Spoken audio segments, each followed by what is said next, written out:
In front of me is OnePlus Ace 3 and today I would like to show you how you can block app notifications.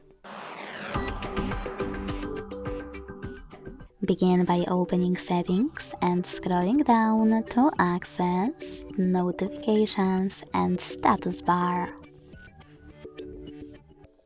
Then scroll down and click on Manage All next to App Notifications. Following that, select Recent under App Notifications and click on the best option for you, like Frequency.